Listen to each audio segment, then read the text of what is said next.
do not fool with Roger Kelly. He will kill you. How can you hate me when you don't even know me? I began seeking out members and leaders of the Ku Klux Klan. I'm not saying ship them back to Africa, although that wouldn't be a bad idea. Ku Klux Klan, an unashamedly extreme right-wing sect with one fanatical aim, white supremacy. The secretary set up an interview with Roger Kelly, but didn't tell him Davis was black. He comes in, a handgun in his holster. This is an ambush. My mind is racing 100 miles an hour. My eyes locked with Roger Kelly's eyes. I fear for my life. This guy, his name was Roger Kelly, and I'd managed to get his address and phone number from someone on the condition that I not tell Mr. Kelly where I'd gotten it. He said, Darrell, do not go to Roger Kelly's house. Roger Kelly will kill you. I gave my secretary the phone number for him. I wanted her to call him as opposed to me. I figured, well, he might pick up in my voice that I'm black. I said, I'm not talking to you. Click. So she called him, and he agreed to do the interview. Well, we set it up for this motel room. Mary and I got there super early. I gave Mary some money to get some soda pop out of the machine, put it in the ice bucket, get it cold. I wanted to be hospitable. I wanted to be able to offer Mr. Kelly, when he arrived, a cold beverage. I had no idea what this man was going to do when he saw me. Was he going to freak out? Was he going to attack me? Right on time, 5:15. Mary hops up, runs around the corner, opens the door. I'm seated back here where you could not see me from the hallway. In walks what is known as the Grand Nighthawk, means bodyguard, security. He's wearing military camouflage fatigues, got the Ku Klux Klan insignia right here, and right here he has a semi-automatic handgun in his holster. He comes in, Mr. Kelly is walking directly behind him, and the Nighthawk turns the corner and sees me and just freezes. And they're like looking all around the room. Yeah, I knew what was up. You know, they're thinking they must have knocked on the wrong door, or this is an ambush. And I stood up and I went like this to show I had nothing in my hands. And I walked forward. And I said, hi, Mr. Kelly. I put my hand out. I said, I'm Darrell Davis. Mr. Kelly says to me, Mr. Davis, do you have any form of identification? I said, sure.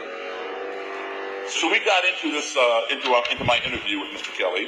And, you know, he would answer questions or say, you know, I'd rather not talk about that or whatever. A little over an hour into this interview, there was kind of a strange noise. I'm like, and we all jumped. And I knew that Mr. Kelly had made that noise. But I didn't know what the noise was. I never heard a noise like that, so I couldn't explain it. Automatically, I assumed it to be a threatening noise, an ominous noise. Almost instantly, I popped up out of my chair. I slammed my hands on the table. My mind is racing 100 miles an hour. I'm hearing the voice that told me, Darrell, do not fool with Roger Kelly. He will kill you. And I'm thinking, what did I just say? What did I just do to cause Mr. Kelly to go off and make some kind of weird noise? I was not armed. My secretary was not armed. The only person that I knew for sure who was armed was the Nighthawk. I feared for my life.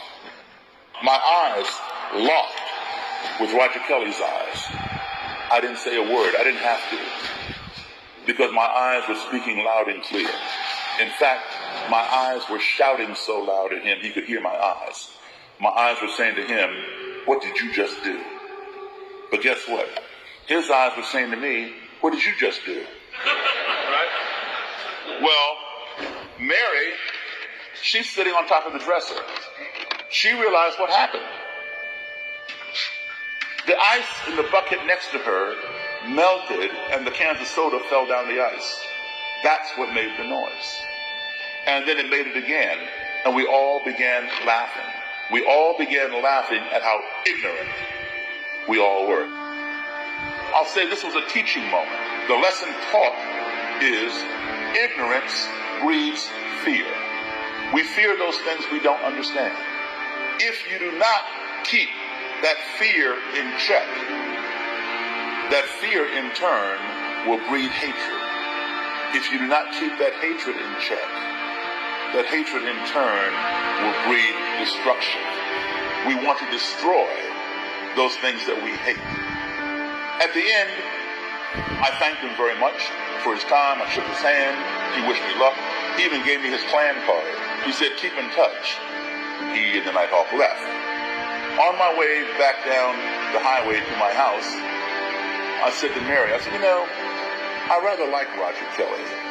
She like just jumped almost in the car, hit it on the ceiling. She said, well, he doesn't like you. I said, yeah, I know. Now understand something. I did not respect what Mr. Kelly had to say. However, I am going to keep in contact with him. I would call him when I had to play a gig up in Frederick, Maryland, or that county. Say, hey man, I'm playing, wherever. Come on out.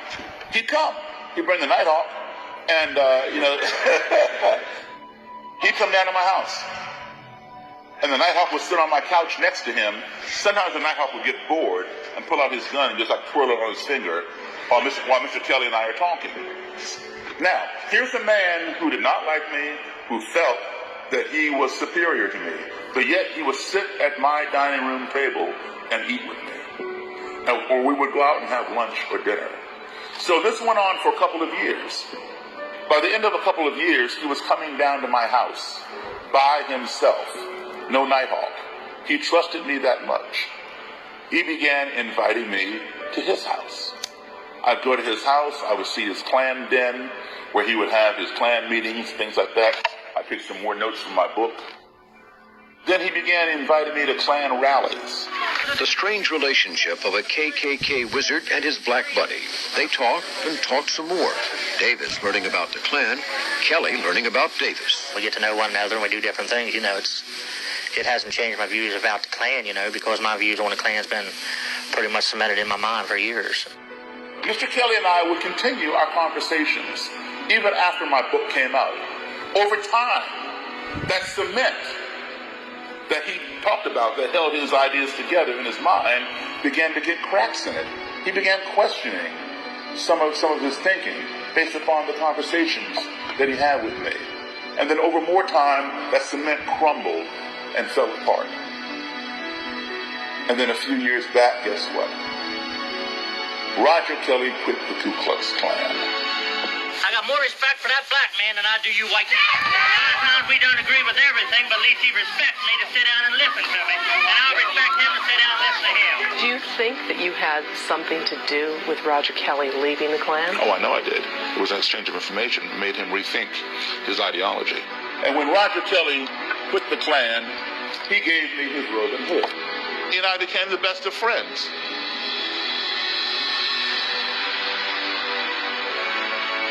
All of this came through conversation, through talking.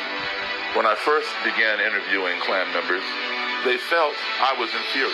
I had nothing to offer in terms of my opinion. But then over time, as the relationship develops, slowly but surely they began asking me questions. That was the first clue that the tide was turning. Oh, all of a sudden, my opinion matters. Let's see where this is going. As a result, active Klan members have renounced that ideology. And in doing so, they turn over their badge of honor, their uniforms, their swastika flag. So thank you.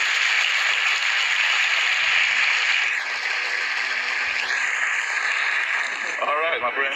Somebody violated their oath. So what do you think about your parents belonging to these organizations? I think it's fine. So now both daughters are in the Klan.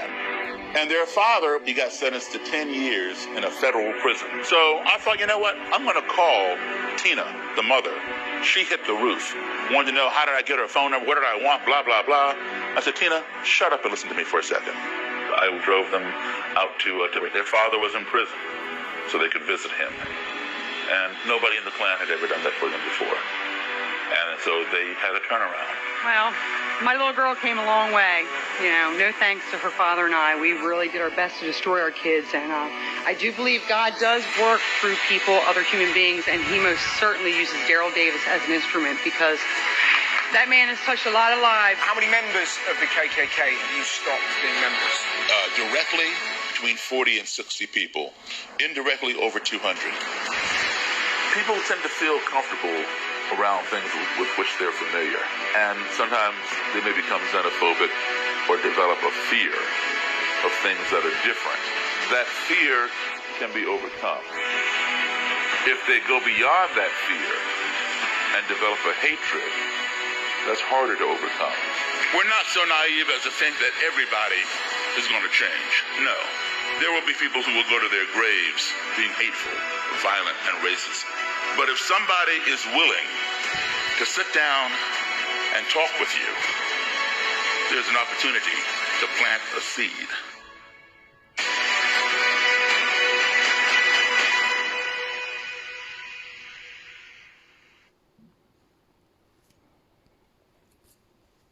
Guys, I wanted to share this video with you because I've been angry about a few things, and so I decided to read the Bible,